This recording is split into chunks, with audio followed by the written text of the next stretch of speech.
নমস্কার বন্ধুরা, আশা করি সকলে ভালো আছেন। আরও একটি নতুন ব্লগে আপনাদেরকে স্বাগত। সকাল হয়ে গেছে, যথারীতি সংসারের কাজকর্মও শুরু হয়ে গেছে। আজকে আমার উঠতেও একটু দেরি হয়ে গেছে, তাই একটু তাড়াহুড়োও আছে। তো আজকে রান্নার জন্য জোগাড় আমার হয়ে গেছে। বিশেষ কিছু হবে না, ডাল হবে, কুঁদরি দিয়ে একটা ভাজি হবে, আর সাথে থোর হবে। গতকাল এই অ্যাকোয়াগার্ডটাকে সার্ভিসিং করতে এসেছিলো, 4,699 টাকা গেছে এর জন্য। আমার 1 বছরের জন্য নিশ্চিন্ত। সমস্তটাই রেডি, ডালও বসিয়ে দিয়েছি। এই দেখুন, আপনাদেরকে দেখাই জলের স্পিড। এই দেখুন কতটা স্পিড। গত দুদিন আমরা খুব ভুগেছি, দুদিন খুব একদম জল ছিল না। অ্যানাউন্স করে গেছিলো পৌরসভা থেকে যদিও যে জল থাকবে না। তো আজকে নর্মাল জল এসেছে। মশলার কৌটোগুলোও বের করে নিয়েছি। আজকে মশলাও বিশেষ কিছু লাগবে না, হালকা রান্না, কারণ আজকে আমাদের মাছ নেই। তো রান্না শুরু করে দিয়েছি। তো রান্না করতে করতে আপনাদের সাথে একটু গল্প করি গতকালের একটা ঘটনা নিয়ে। মানে ঘটনাটা আমার মেয়ে কেন্দ্রিক। এই গত দুদিনের ব্লগে তো আপনারা দেখেছেন আমার হাতে একটু মেহেন্দি ছিল, সেটা রঙটা উঠে গেছে একটু হালকা। তো গতকাল মেয়ে প্রশ্ন করেছিল যে তোমার হাতের মেহেন্দিটা এত তাড়াতাড়ি উঠে গেল কেন। আপনারা তো জানেন যে ওর 6 বছর বয়স। তো আমি বলেছিলাম এই কাজ করতে করতে উঠে গেছে, বেশি কাজ করলে তাড়াতাড়ি উঠবে, এটাই স্বাভাবিক। তখন ও বললো যে এত কাজ করছো কেন। আমি বললাম বিয়ে করলে তো কাজ করতে হবেই তোমাকে, সংসারের কাজ, সব কিছু কাজ। ও বলছে তাহলে তুমি বিয়ে করলে কেন। তো বললাম যে বিয়ে তো হয়ে গেছে, এখন তো কিছু করার নেই, করে ফেলেছি। তো বলছে আমি তো বিয়ে করব না। তখন ও বলছে মা আচ্ছা তুমি তো ডিভোর্স নিয়ে নিতে পারো। তো ডিভোর্স নিয়ে নিতে পারো এই কথাটাতে মানে একটা 6 বছরের বাচ্চা সে জানে যে কোনো একটুখানি কোনো সমস্যা হলে বিয়ের পরে তাহলে ডিভোর্স নিয়ে নেওয়া যায়। ভাবার পর দেখলাম এটা শিখেছে সিরিয়াল থেকে। সন্ধেবেলা যেহেতু বাড়িতে সিরিয়াল চলে, আমার বয়স্ক মা আছে আপনারা জানেন, বাচ্চাকে নিয়ে সারাদিন থাকে, সন্ধেবেলাতে একটু সিরিয়াল দেখবে, এটা স্বাভাবিক ব্যাপার। তো মেয়ের দিদিমণি যাওয়ার পর 7:30 থেকে 8:30 ও টিভির সামনেই বসে থাকে, ওখানে বসেই টিফিন খায়। 8:30 আবার আমি ওকে নিয়ে বসি 1 ঘন্টা রেস্টের পর। তো সিরিয়াল থেকেই শিখেছে এই ব্যাপারগুলো, এই বিয়ে, ডিভোর্স, এই ফুলসজ্জা, তারপরে মানে বিয়ের সব নিয়ম সে জানে। তো এই যে একটা ছোট বাচ্চা এই যে এই ডিভোর্স নিয়ে কথা বললো, এতে একটু মনটা কালকে ভারাক্রান্তই হয়ে গেছিলো। তো কিছু তো করার নেই, আমরা যেটা জানতাম না 6 বছর বয়সে, এখন বাচ্চারা সে অনেক কিছুই জানে, অনেক অ্যাডভান্স তারা। ভালোটা যেমন জানে তেমন খারাপগুলোও কিন্তু তারা অ্যাডপ্ট করছে। তো যথারীতি আপনারাও বাড়িতে বাচ্চার দিকে মানে সবসময় সজাগ থাকবেন, তারা কি বিষয়ে আলোচনা করছে, কি দেখছে, কি না করছে, খুঁটিনাটি। তাহলে অনেক সমস্যা আমরা এড়াতে পারবো। কথা বলতে বলতে আমাদের রান্নাও অনেকটা হয়ে গেল।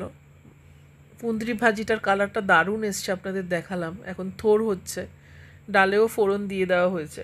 রান্না প্রায় কমপ্লিট, বাইরের কাজও কমপ্লিট, ঠাকুরের বাসন মাজা, ফুল এই 3-4টি আজকে পাওয়া গেছে, জামা কাপড় কাচাও হয়ে গেছে। আপনাদের দেখাই বাইরে কোথায় বসে আমরা কাজ করি। এই বাইরে যে আমাদের বাদিকে এই যে চাতালটা দেখছেন বাড়িতে ঢুকতে, এইখানে বসেই সকালে বাসন মাজা, কাচা, আলু টালু ধোয়া সমস্তটা এখানেই হয়। আমার সমস্ত কাজই এখন কমপ্লিট, স্নানও হয়ে গেছে। এখন আমি খাবো, ভাতটা বেড়ে নেবো এবং স্কুলের টিফিনটাও নেব। মেয়ে আজকে স্কুলে যাবে না, কারণ গতকাল পায়ে একটু ব্যথা পেয়েছে, সিঁড়ি থেকে নামতে গিয়ে একটু চোট পেয়েছে, তাই আজকের দিনটাও বিশ্রাম, অনেকটা খুঁড়িয়েই হাঁটছে। তাই ওকে আজকে আর পাঠাবো না, তাই ওর টিফিনও আজকে রেডি করার কোনো ব্যাপার নেই। ও এখনও ঘুমোচ্ছে, এখন 8টা বেজে গেছে, উঠবে। যেহেতু স্কুলে যাবে না তাই দিদিমণি বলেছে যে আজকে বিকেলে আসবে না, সকালেই চলে আসবে, 10:30 ওর দিদিমণি আসবে। তো টিফিনটাও আমি বেড়ে নিচ্ছি এখন, টিফিনে থোড় দিয়ে নেব, আর এখন ডাল আর কুঁদরি দিয়ে আর ওই ডিম সেদ্ধটা দিয়ে এখন খেয়ে যাব।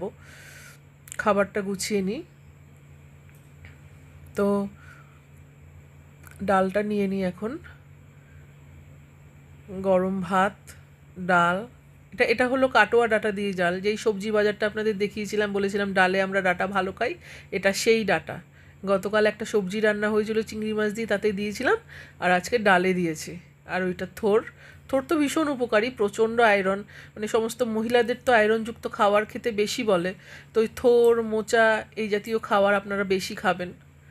এই দেখুন বাস স্ট্যান্ডেও চলে এসেছি, কিন্তু বাসের কোনো দেখা নেই, দূরান্ত পর্যন্ত বাস দেখা যাচ্ছে না। এই বাস টাইমে না এলে না আমার খুব টেনশান, খাতায় লাল কালি পড়ে যাবে গিয়ে দেখব।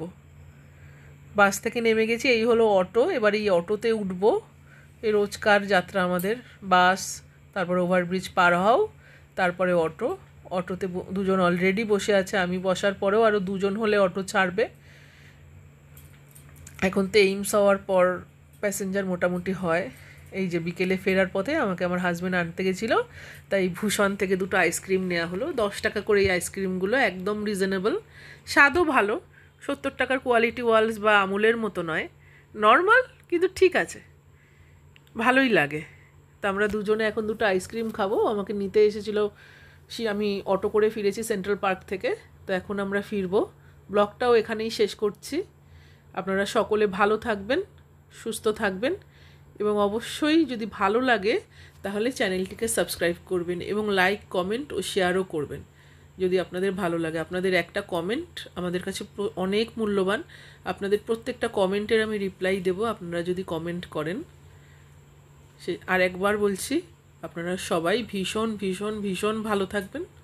ঈশ্বরের কাছে আমি এটাই প্রার্থনা করছি।